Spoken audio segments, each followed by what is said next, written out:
The New Zealand rugby team, the Maori All Blacks, are known for performing the tribal war dance, the Haka, before their games. But why exactly do they do it?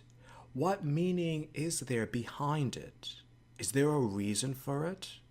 The dance has become popular to watch internationally, but there are reasons for it, and they aren't exactly as well known as the dance itself. New Zealand is the largest island in the South Pacific and has a rich native culture that's thousands of years old. When the British colonized the North and South Islands, they encountered this culture. Much like other parts of the world that they incorporated into their empire, they at first tried to destroy it.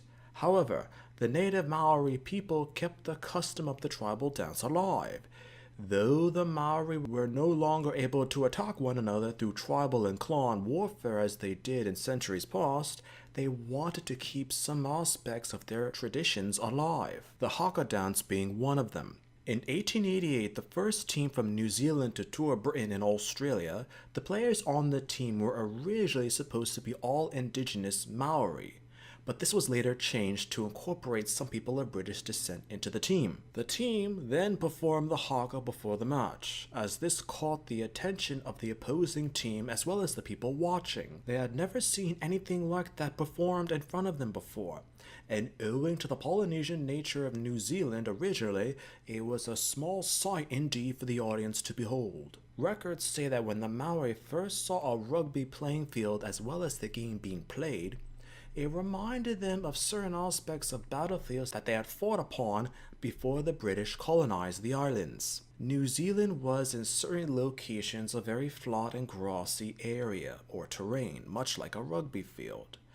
Observing the physical nature of rugby, they related it to the battles and physical fighting that they were so used to doing before, which was integral to their culture. As a result, they only thought it proper to perform the Haka before the match, because it was symbolic of the fighting that they thought the sport was like, related to, and resembled. Also, the Haka performed before rugby matches, or in modern times how the New Zealand teams of various sports now perform the Haka dance for those sports. Before, though, any match, it was only originally done in rugby. The Haka was not always respected or wanted or even allowed before the rugby game started.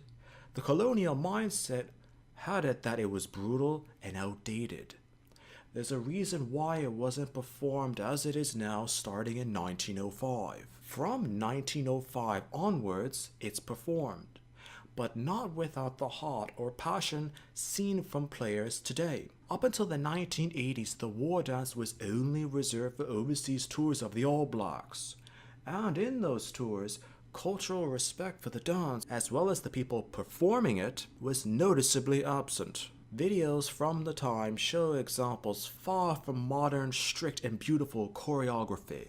Half-hearted attempts, unlike now where people and players put their heart and soul into the moves and dance positions. And the Haka was just a disgrace in general. These sad attempts at the Haka would very much anger and insult the Maori who saw them being performed.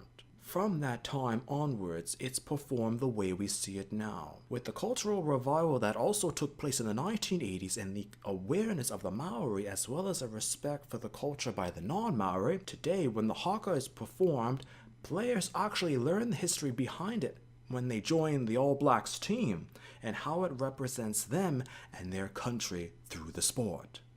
It's been said that the Haka now, when displayed before the game, can get a small amount of coverage itself, far from how at times in years past commentary about the Haka were little to nothing. The Haka for the rugby games that the All Blacks play, they bring good luck for the players and for the team, and in many circumstances, it has exactly done that.